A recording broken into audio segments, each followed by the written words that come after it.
Okay guys, so this is an interesting one. This article here from January 18th, 2023, it says, "Are Shudder's streaming days numbered?" And I want to talk about what the article says and discuss this topic. But firstly, one of the reasons I am is because a few guys that I've been chatting to in the industry, basically, let's call them industry peers, all have this same story that almost mythologizes the decline of Shudder. And whether that is a case of myth or reality, I guess we'll find out, right? But I thought we'd have a little look at this article because it's an important topic. Shudder is the main horror streaming platform. It's pretty much, well, it's the only horror streaming platform. In fact, back in the day, I remember when we had FearNet and Shudder TV, not the same as VOD platforms, but as at least horror platforms, which both bought it as well. Little known story, but Lord of Tears, my first horror film, actually landed a really good deal for FearNet, actually. And I remember leaving the meeting, and a couple of days later, I was like already counting the money. I think it was like $20,000, $25,000 deal. Like funny money, right? For an indie filmmaker, you know, I was already like dreaming beyond instant noodles. You know, I was thinking I could maybe buy those vacuum packed, you know, fresh noodles in the fridge aisle. But no, because I think it was Sony that bought it. It was Shudder TV bought it, amalgamated, and you know, my emails, my increasingly desperate emails were not returned. Never mind, Shudder then came along, and when Shudder came along, it came along like most new platforms or distributors. You know, they came with equity funding. You know, guys had given them money, and gals, and anything in between, to try and get content. I was at the Cannes Film Festival, at the film market, where films are bought and sold, and there were execs from, or at least representatives from AMC, speaking on behalf of Shudder. And they were all very open-minded at the time. We're going back a few years now. They were like having meetings with me as well, about, you know, could Hex Studios make this kind of like British folk horror content? Could we do something with the Owlman character, who at the time was a big viral prank character, as well as the antagonist in our film? And, you know, you can imagine what I was like. I was like, yeah. But it didn't take long for that to not really happen. This kind of diverse, spread out approach, which you're certainly doing with an American streaming platform if you're got reps at Cannes and, you know, France trying to hook up artists and whatnot. But they were like, nah, that dried up. And they doubled down on the US sphere, you know, artists from the US. And I think over time, that actually got more and more narrow until eventually Shudder became a kind of welfare for LA-based genre artists. A welfare system for LA-based genre artists, God bless them.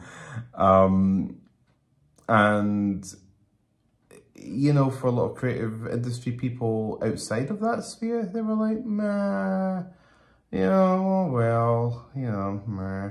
And don't get me wrong, Shudder would sing content that wasn't just based around folks they knew, and not to criticise that too harshly, because that's the nature of the beast. If you have a bunch of people working in an epicenter, you're more likely to know them and work with them. It's just, you know, that's why there's a Hollywood, that's why there's, you know, London and all that.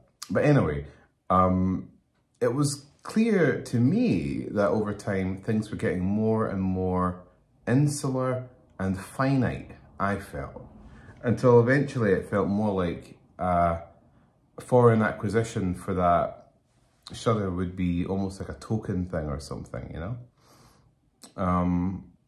But hey, you know, I know people that work in Shudder, they're lovely people, they're creative people, they're, you know, some of the smartest people working in the genre.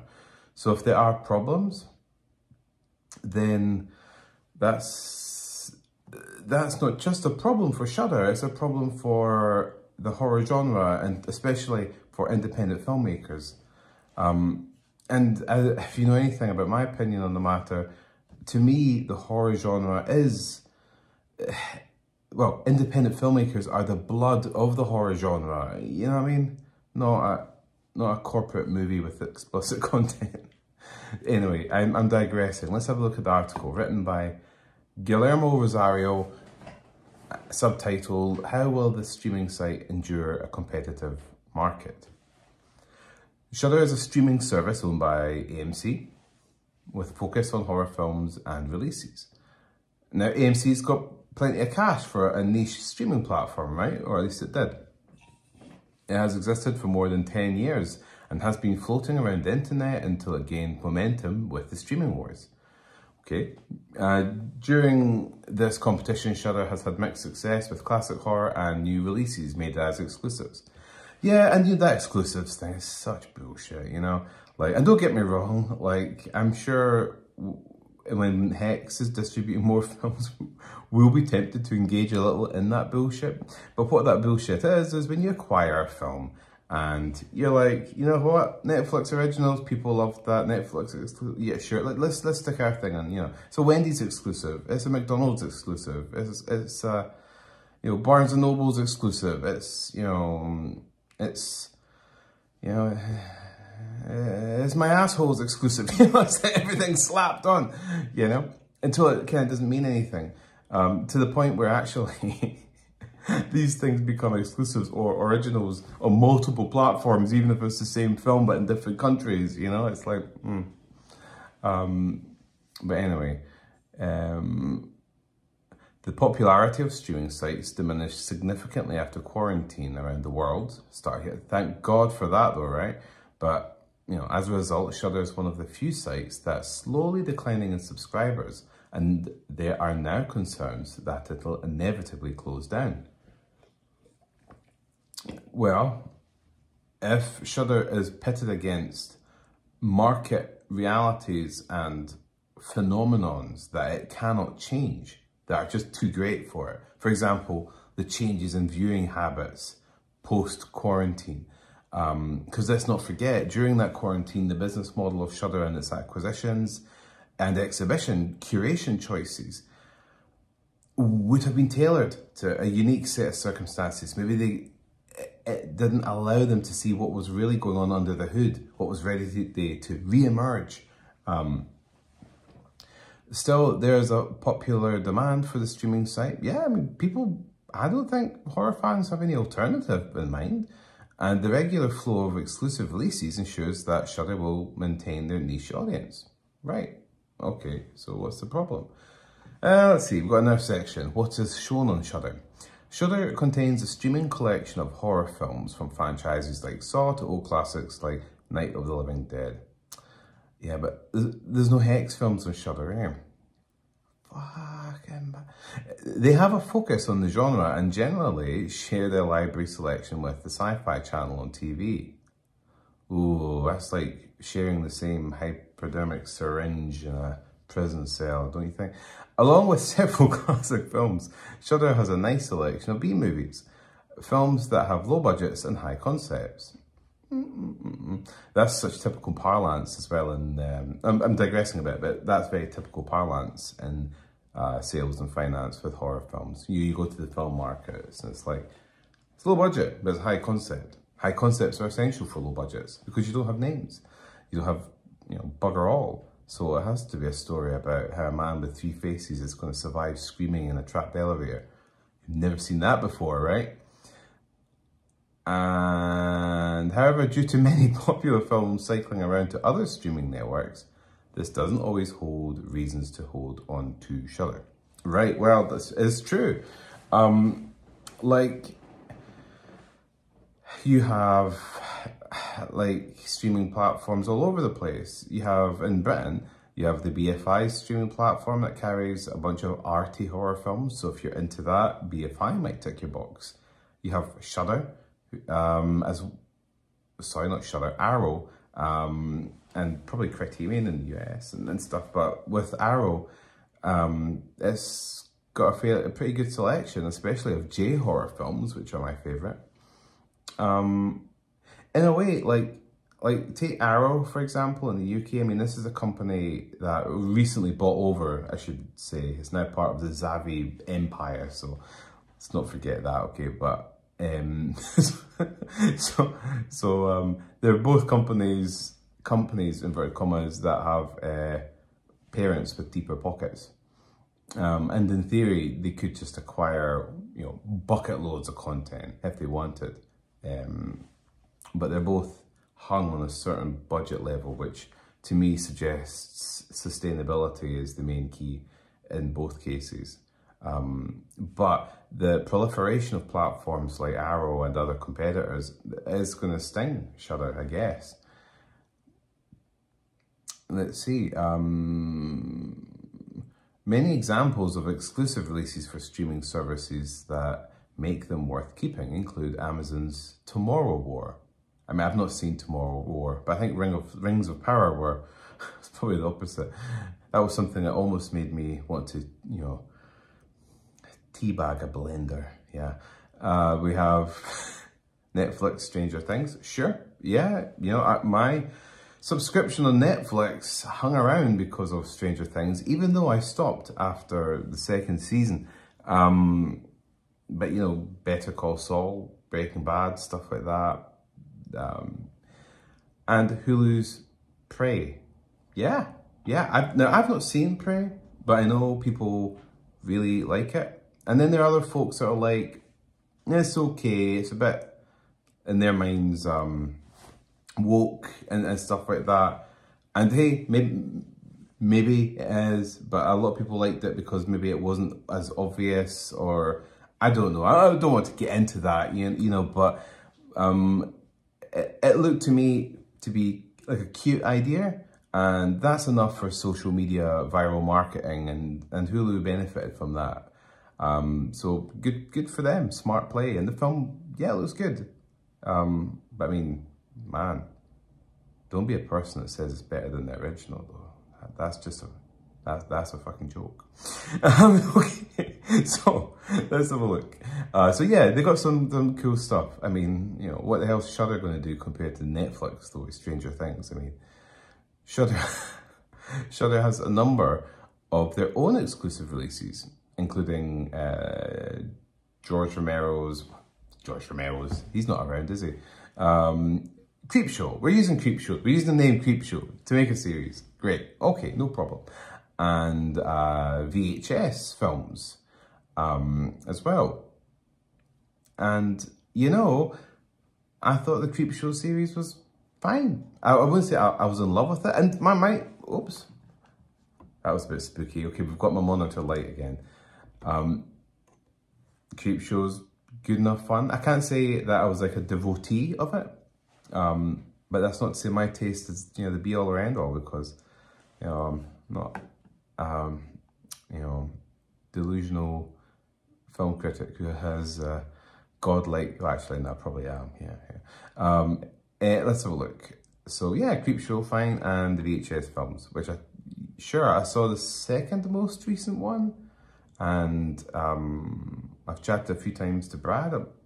Bloody disgusting. I say chatting, just, you know, little tiny bits on emails. I know it's not like we're having beers or anything, but like, but I know, or at least I've always felt by impression, that these are films he's very proud of, and he cares about them. So he would care about their distribution and exhibition on Shudder, which, you know, seems like a good fit for Bloody Disgusting.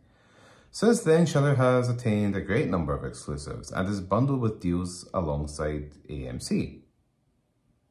Carrying is what they call it in the industry. Horror as a genre is incredibly diverse, and despite the collections of other services like Netflix and Hulu, they don't cover the wide spectrum of horror the way Shudder does. Yeah, no shit.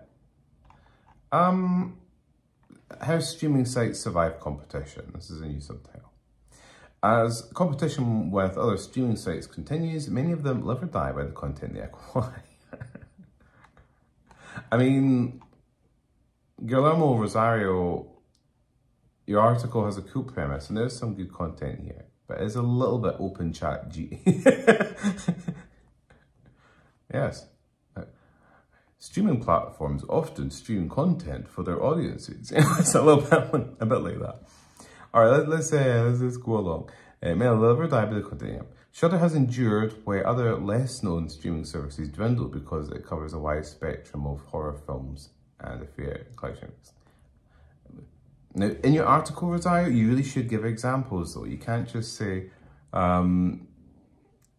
where other lesser known streaming services. Like what? Like you're talking like some guy's Roku channel made in the basement, because that doesn't count. This is how, okay. This is how services that are very similar to each other on Netflix remain on equal footing. Even HBO Max maintains exclusivity with their titles and films by Warner Brothers.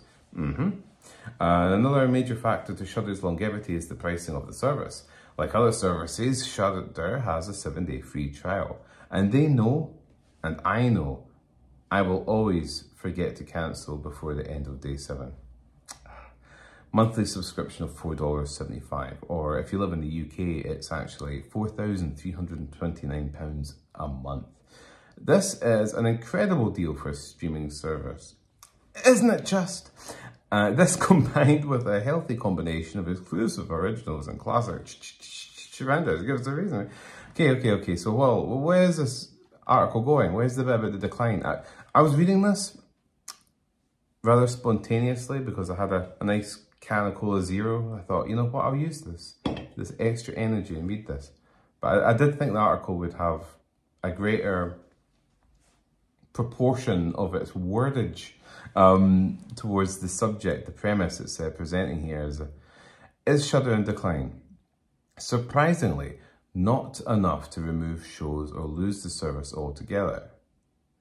Every month there seems to be a new set of releases and originals that keep the flow of content constant. Viewers and content creators with a preference for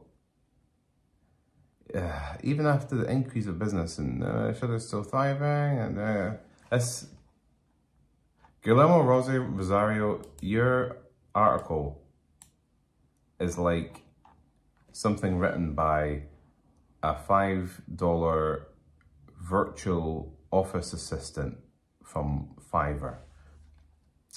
So then we've got in Reddit, quality decline in 2023. Is it just me or blah, blah, blah, blah, blah, blah, blah? And well, some people are saying AMC fired the people who ran Shudder. Did they? Like who runs? Isn't it still Sam Zimmerman and Emily Gatto? Maybe I'm wrong. I thought it was still them. You know, a bunch of people that didn't really like Skinamarink, who are probably just venting, you know. I've not seen it yet, but I thought the trailer looked cool. I don't know if I could sit through 90 minutes though of that, but it's cool. I don't know a lot of the specifics, says someone, but turmoil and layoffs at AMC have been all over the news. I believe Shudder's top leadership was let go recently. I was worried they might axe the service altogether. Okay. Another person says, way too much. This is what they say, queer and foreign stuff. I actually cancelled because it seemed everything was about drag queens or gays. Well, they should come to one of our Hex office parties. They'd hate it. But then they came back for Skinamarink and they loved it. People are strange. I mean, you know. But you know what? That branding is important though. Because although, I mean, we know that inclusion is a big part of corporate branding. Whether or not you care about these things politically or socially, and I'm not going to get into it. I don't care what you think. But what I will say though is in terms of marketing, companies do think there is dollar to be made there, and so they'll pitch to that. And Shudder certainly has. I mean, so's Fangoria as well and things like that. Is that wrong? No, of course not. They're companies. They do whatever they want. You don't have to buy their stuff. You don't have to watch their stuff. Shudder let go of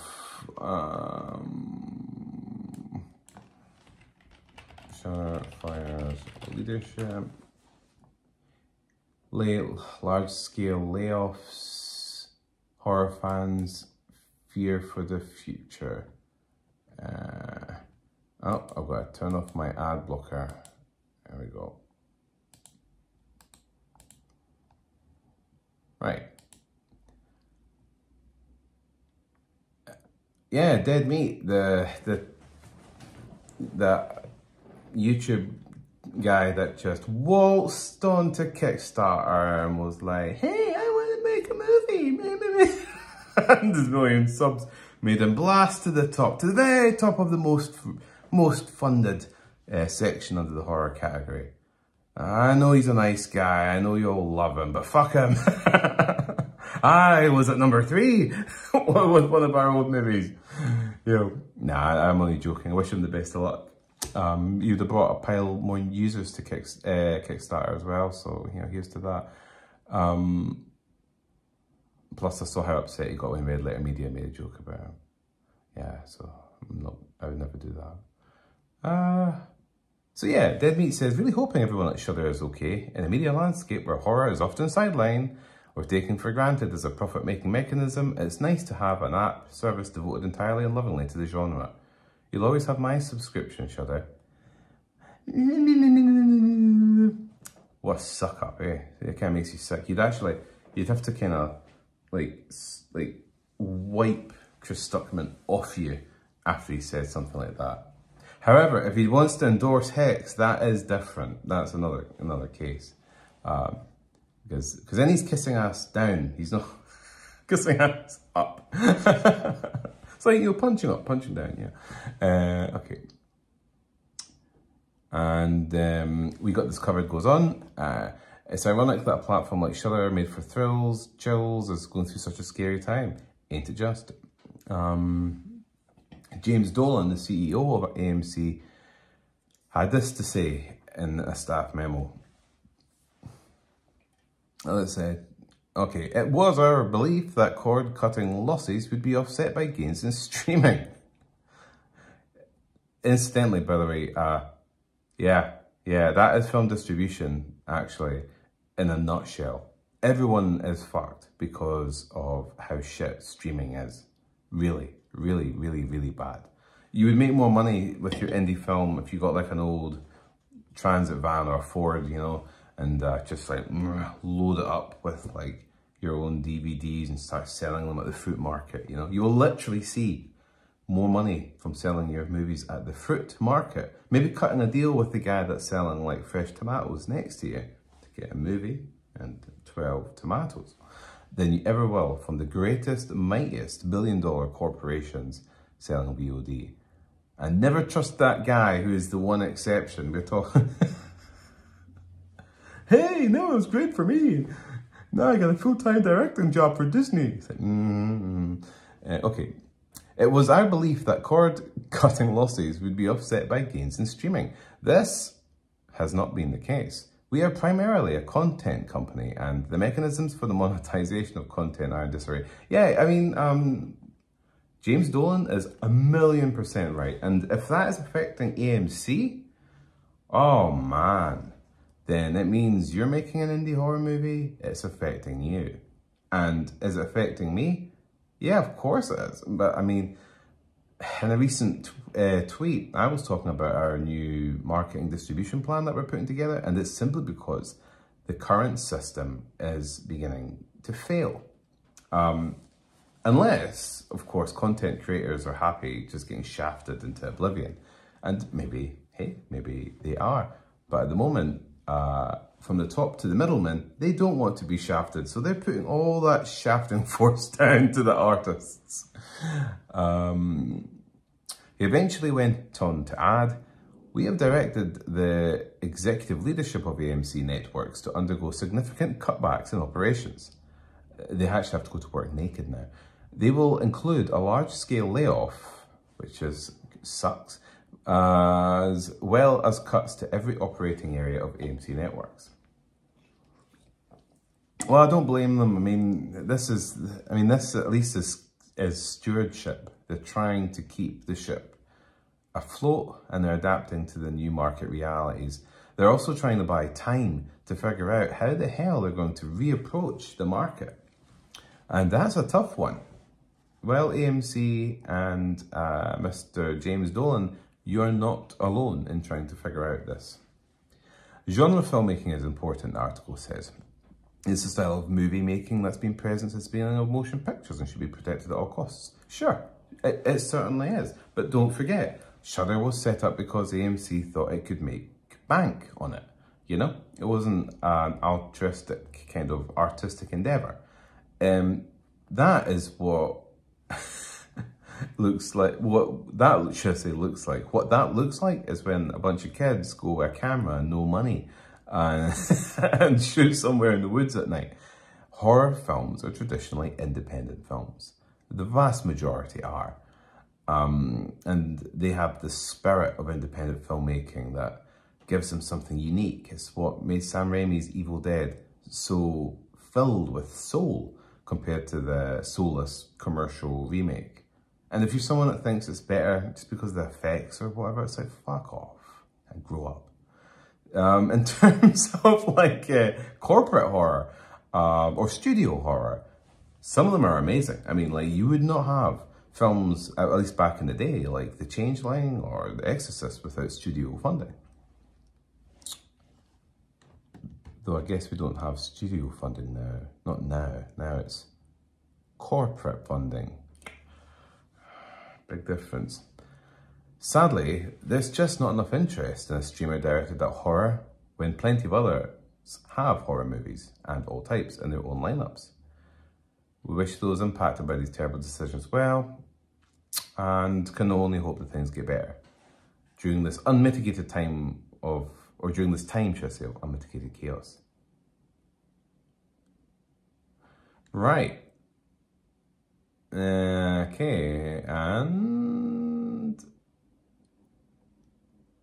there you have it. So there is, these are some of the rumours. Now, those articles, you know, one of them is like 2 or 3 months old. Shudder is, well, it got all dark again, didn't I? There we are, now I'm bright again. So, Shudder is still here, despite the article being 2 months old.